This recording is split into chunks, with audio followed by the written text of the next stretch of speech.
সোণাপুৰত শতাধিক পৰিয়ালৰ ঘৰ উচ্ছেদ প্ৰশাসনৰ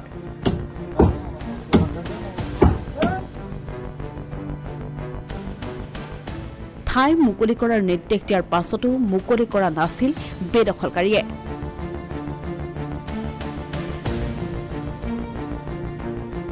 সোণাপুৰ ৰাজচক্ৰৰ অন্তৰ্গত ৰাজহগাঁও গুমৰীয়া পথাৰ আৰু চৰকাৰী সংৰক্ষিত ভূমিত জিলা প্ৰশাসনৰ অভিযান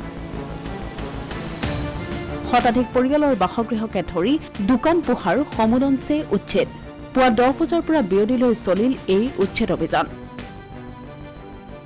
জনজাতীয় বেষ্টনীত বসতিৰ বাবে অযোগ্য হিচাপে প্ৰশাসনে ঘোষণা কৰা বেদখলকাৰীক নিজ নিজ ঘৰ খালী কৰি দিবলৈ এসপ্তাহ যোগে ঘোষণা কৰাৰ পাছতো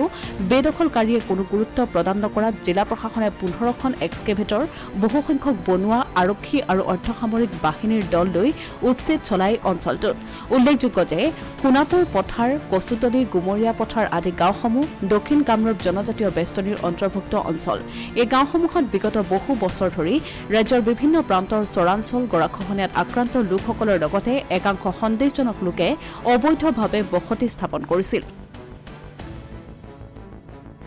একাংশ স্থানীয় দালালে ধনৰ বিনিময়ত এনে লোকসকলক চৰকাৰী ভূমিত সংস্থাপিত কৰি অহাৰো অভিযোগ উত্থাপন হৈছিল যাৰ ফলত ডিমুৰিয়াৰ বিভিন্ন দল সংগঠনে জনজাতি বেষ্টনীৰ ভূমি চৰণীয়া পথাৰ তথা চৰকাৰী পতিত ভূমিত অবৈধভাৱে বেদখলকাৰীক উচ্ছেদ কৰিবলৈ চৰকাৰক দাবী জনাইছিল তদুপৰি খিলঞ্জীয়া অধিকাৰ মাটি ভেটি সুৰক্ষাৰ দাবীৰে অঞ্চলটোৰ ৰাইজে ঘাইপথ অৱৰোধ কাৰ্যসূচী গ্ৰহণ কৰিছিল এনে পৰিপ্ৰেক্ষিতত প্ৰশাসনে ডিমুৰিয়াৰ চৰকাৰী ভূমি জনজাতীয় বেষ্টনী আৰু চৰণীয়া পথাৰত বেদখল কৰি থকা অঞ্চলসমূহ সমীক্ষা চলাই উচ্ছেদৰ স্থানসমূহ নিৰ্ধাৰণ কৰে ইয়াৰ সমান্তৰালকৈ প্ৰশাসনে কপালকাটা চামতা আদি ঠাইত ৩৭ নম্বৰ ৰাষ্ট্ৰীয় ঘাইপথৰ ভূমিত অবৈধভাৱে বহা দোকান পোহাৰসমূহো উচ্ছেদ কৰে প্ৰশাসনৰ এনে পদক্ষেপক দল সংগঠনসমূহে আদৰণি জনাইছে ইফালে চৰকাৰী ভূমি বেদখলকাৰীসকলৰ বিৰুদ্ধে ডিমুৰিয়াত উচ্ছেদ অভিযান অব্যাহত থাকিব বুলি সদৰি কৰিছে চক্ৰ বিষয়ে